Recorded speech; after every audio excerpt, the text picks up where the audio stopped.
அஸ்ஸலாமு அலைக்கும். சமையல் காசும்போது நீங்கள் இன்றைக்கி பார்க்க இருக்கிறது முறுமுறு பக்கோடா. செய்வது ரொம்ப சுலபம் இது. ஆனால் கொஞ்சம் ஜாக்கிரதையாக பண்ணணும். ஒரு 4 வெங்காயம் அரைச்சி வச்சிங்க. அதில் வந்து பூண்டு, இஞ்சி, ஒரு துண்டு இஞ்சி, ஒரு 3 பல்லு பூண்டு, கொஞ்சம் கருவேப்பிலை, பச்சை மிளகாய் கொஞ்சம் தட்டி எல்லாத்தையும் போட்டு நல்லா பசைஞ்சிங்க. லைட்டாக கொஞ்சம் ஆயில் போட்டு பசைஞ்சிக்கிட்டாக்கா பெட்டர் உங்களுக்கு. எல்லா எண்ணெயிலையும் வந்து அப்சர்வ் ஆகிற மாதிரி ஆயில் போட்டு பசைஞ்சிங்க. நல்லா நீல வாக்கில் அரிஞ்சிங்க. இது வந்து லைட்டாக பெப்பர் கூட போட்டுக்கலாம். 3 ஸ்பைஸ் பெப்பர் கூட. அதுக்கப்புறம் முந்திரி கொஞ்சம் அரிஞ்சு வறுத்து போட்டுங்க. இதில் மொத்தமாக விரவிக்க வேண்டியது. அதுக்கப்புறம் ஒரு பவுலில் நல்லா ஒரு பெரிய டம்ளர் ஃபுல்லாக கடலை மாவுனாக்கா 1/4 டம்ளர் வந்து அரிசி மாவு, மிளகாத்தூள் 1 டீஸ்பூன், மஞ்சத்தூள் 1/2 டீஸ்பூன், உப்பு தேவைக்கு போட்டு நல்லா அந்த ஏற்கனவே பசைஞ்சு வச்ச வெங்காயத்தோடு நல்லா பெசரிக்குங்க. தண்ணியே ஊற்றாதீங்க. அதுதான் பதமாக வரும். அந்த இதுலேயும் வெங்காயத்தில் இருக்கிற எண்ணெயும் தண்ணியுமே அதில் வந்து அப்சர்வ் ஆகி நல்லா வரும். அதில் அதுக்கப்புறம் தேவைப்பட்டால் கொஞ்சமாக தெளித்து, லேசாக தெளித்து, கையளவு தெளித்து தான் வரணும். இதுக்கு மொத்தமாக கொத்தமல்லி கீரை, புதினா கீரை அந்த மாதிரி ஒரு பஞ்ச் ஃபுல்லாக போட்டுங்க. அப்படின்னா உங்கள்கிட்ட கீரை இருந்தாலும் போட்டுக்கலாம். அதுக்கப்புறம் எண்ணெயை காய வச்சு மிதமான சூடில் குறைச்சி வச்சு கொஞ்சம் கொஞ்சமாக போட்டு கிள்ளி போட்டு பொரிச்சு எடுக்கணும். நல்லா சூப்பராக வரும் இது.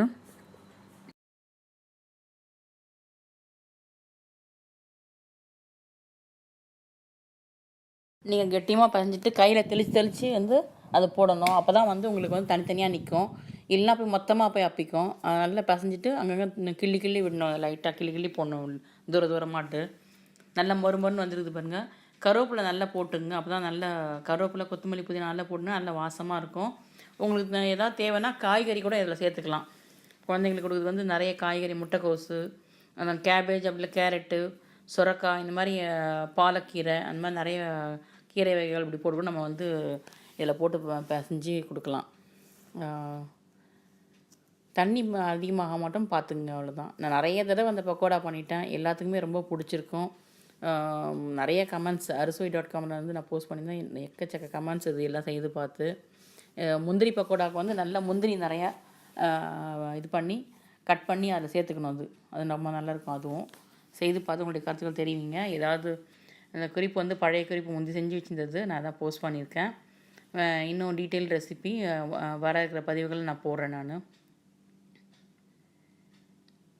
ஒவ்வொரு தடவையும் நான் எக்கச்சக்கமாக நிறைய எல்லா வெஜிடபிள்ஸ்லையும் நான் ட்ரை பண்ணிட்டேன். எல்லாமே ரொம்ப சூப்பராக வரும். செய்து பார்த்து உங்களுடைய கருத்துக்களை தெரிவிங்க. பக்கோடா விரும்பாத யாரும் கிடையாது. எல்லாத்துக்குமே இந்த ரெசிபி ரொம்ப ஈஸியாக இருக்கும். சுலபமாக சொல்லி கொடுத்துருக்கேன். சப்ஸ்கிரைப் பண்ணுங்கள் என்னுடைய சேனலை. உங்கள் ஃப்ரெண்ட்ஸ்க்கு ஷேர் பண்ணுங்கள். பிடிச்சிருந்தா ஒரு லைக் போட்டு கமெண்ட் பண்ணுங்கள். வேறு எதுவும் குறிப்பு தேவைன்னாலும் சொல்லலாம். நான் வந்து நெக்ஸ்ட்டு போடுறேன். இது வந்து படத்தில் பார்க்குறது பொன்னாங்கண்ணி கீரை பக்கோடா. இது வந்து விகடனில் பிரசுரமானது. இது நிறைய கீரை போட்டு நல்லா பசைஞ்சு எவ்வளோ நல்லா மொறுன்னு கிறிஸ்பியாக இருக்குங்க. பார்க்கறதுக்கே நல்லா இருக்குது பாருங்கள். அழகாட்டு போட்டால் வாயில் போட்டால் சாப்பிட்டுட்டே இருக்கணும் போல இருக்கும். அந்த மாதிரி இருக்கும். ரொம்ப சுலபமாக சொல்லி கொடுத்துருக்கேன். கண்டிப்பாக உங்களுடைய கருத்துக்களை இங்கே தெரிவிங்க. தேங்க்ஸ் ஃபார் வாட்சிங்.